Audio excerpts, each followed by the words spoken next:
Imagine a city so magnificent that its very name became synonymous with luxury, power, and human achievement. A city protected by massive double-layered blue-tiled walls, home to a ziggurat that supposedly reached the heavens, and gardens that bloomed in the middle of a sun-scorched desert, so beautiful they were named one of the 7 wonders of the ancient world. This was Babylon. For over 1,000 years, it was the cultural and intellectual heartbeat of Mesopotamia. But Babylon wasn't just a place of myth and legend. It was a civilization of cold logic, rigorous mathematics, and the world's first true system of justice.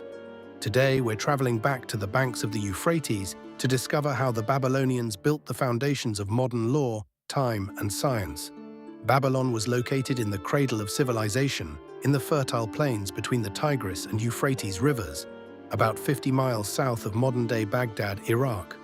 This region, known as Sumer and Akkad, was a land of extreme heat and unpredictable floods, forcing the Babylonians to become masters of irrigation and urban planning. The Babylonian timeline is defined by 2 major peaks: the Old Babylonian Empire, 1894 BC to 1595 BC. This was the era of the legendary King Hammurabi, who turned a small, unremarkable town into a regional powerhouse. The Neo-Babylonian Empire, 626 BC to 539 BC. This was the empire's final, most glorious flourish under Nebuchadnezzar II, the era of the Hanging Gardens, the Ishtar Gate, and the peak of Mesopotamian science. Between these peaks, Babylon was often conquered by neighbors like the Hittites, Kassites, or the brutal Assyrians. Yet even when they weren't in power, their culture was so prestigious that their conquerors often adopted Babylonian language and customs, much like the Romans later adopted the culture of the Greeks. Before Babylon, laws were often arbitrary, decided by the whim of a local lord or priest. King Hammurabi changed human society forever. He carved 282 laws onto a massive 7-foot-tall black diorite stone pillar known as a stele. This was a revolutionary moment. The law was now public, permanent, and supposedly higher than the king himself. It introduced the famous principle of lex talionis, an eye for an eye, a tooth for a tooth. If a builder constructed a house so poorly that it collapsed and killed the owner, the builder would be executed. While these punishments seem barbaric today, they established the revolutionary ideas of innocent until proven guilty, the use of evidence and witnesses, and the legal protection of the weak, specifically widows and orphans, from the strong. It is the direct ancestor of every legal system on Earth today, from the Magna Carta to the US Constitution.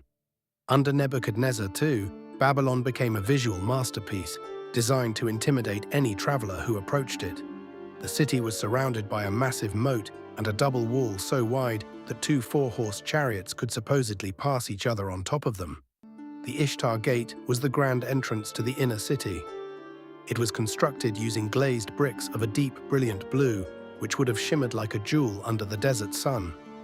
Adorning the gate were rows of golden-brown bas-relief dragons and bulls, representing the gods Marduk and Adad. At the center of the city stood the Etemenanki, a massive 7-storied ziggurat dedicated to the god Marduk. This temple of the foundation of heaven and earth rose nearly 300 feet into the air. Many historians believe this temple was the historical inspiration for the biblical Tower of Babel. It wasn't just a place of worship. It was a cosmic mountain where priests tracked the stars and performed rituals to ensure the city's survival. While archaeologists still debate their exact location, ancient Greek writers were obsessed with the Hanging Gardens. Descriptions suggest a series of tiered terraces supported by stone pillars filled with exotic trees and flowers that hung over the edges.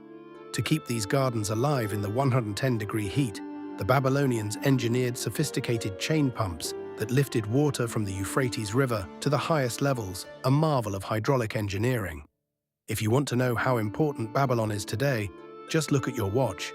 The Babylonians were the masters of the sexagesimal system, a mathematics system based on the number 60. Why 60?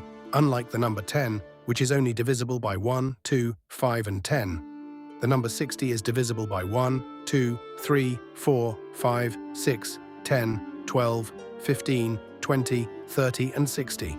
This made complex divisions incredibly easy for ancient accountants and astronomers. They used this system to divide the circle into 360 degrees. When you look at a clock and see 60 seconds in a minute and 60 minutes in an hour, you are using Babylonian math. Every time a sailor uses GPS coordinates or a student uses a protractor in geometry class, they are speaking the mathematical language of ancient Babylon. Enjoying the video? Please support us by dropping a like and comment. The Babylonians didn't just look at the stars, they mapped them with terrifying accuracy. They were the first to realize that celestial events occurred in predictable mathematical cycles. They identified the zodiac, dividing the sky into 12 signs, Aries, Leo, Scorpio, and the rest, that we still use in astrology today. More importantly, they kept astronomical diaries for over 600 years, recording the movements of Mercury, Venus, Mars, Jupiter, and Saturn. These records were later used by the Greeks and eventually by modern astronomers to calculate the long-term orbits of our solar system. They were the first people to apply mathematics to the movement of the planets, effectively birthing the science of astronomy. Babylonian life was a blend of high science and deep superstition. They were surprisingly advanced in medicine, using a combination of herbal remedies and logical diagnosis. We have clay tablets that list symptoms, such as fever or cough, followed by a specific treatment, like a poultice of crushed roots and wine. However, if the medicine failed, they turned to the Asipu, a magical healer, who would perform exorcisms to drive out the demons they believed caused the illness. They were also the world's first great businessmen. They invented the concept of interest on loans, standardized weights and measures for trade, and even created letters of credit that allowed merchants to travel without carrying heavy bags of silver. Babylon was a civilization of writers. They used cuneiform, a wedge-shaped script pressed into clay tablets using a reed stylus. Their most famous work, the Epic of Gilgamesh, is the oldest piece of epic literature in human history. It tells the story of a king's desperate search for the secret to eternal life after the death of his best friend. It explores themes of friendship, the fear of death, and the human condition that are just as relevant today as they were 4,000 years ago. Many scholars believe the story of the Great Flood found in the Bible has its roots in this Babylonian epic, which was written down long before the book of Genesis. The end of Babylon was as dramatic as its rise. In 539 BC, the Persian king Cyrus the Great marched on the city. According to legend, the Babylonians were so confident in their massive walls that they were feasting and drinking while the Persians were outside. Cyrus's engineers performed a tactical masterclass. They dug canals to divert the waters of the Euphrates River into a nearby marsh. This caused the river level to drop until it was only waist deep. The Persian soldiers simply waded into the city through the riverbed, right under the massive city gates that had been left open by drunken guards. Babylon fell in a single night without a major battle. Babylon may be a ruin today, but it never truly died. Every time you step into a courtroom, you are walking in the shadow of Hammurabi's stele. Every time you check the time or navigate using a compass, you are using the logic of Babylonian priests. They were a civilization that sought to bring order to a chaotic world through laws that protected the citizen, math that measured the circle, and stories that captured the universal struggle of being human. They were the gateway of the gods, and their legacy remains the blueprint for the urban, law-abiding, and scientific world we live in today. The Hanging Gardens may have withered, but the seeds of Babylonian thought are still blooming in every corner of our lives. Enjoyed the video? Please support us with a like and comment. Remember to subscribe to never miss a video.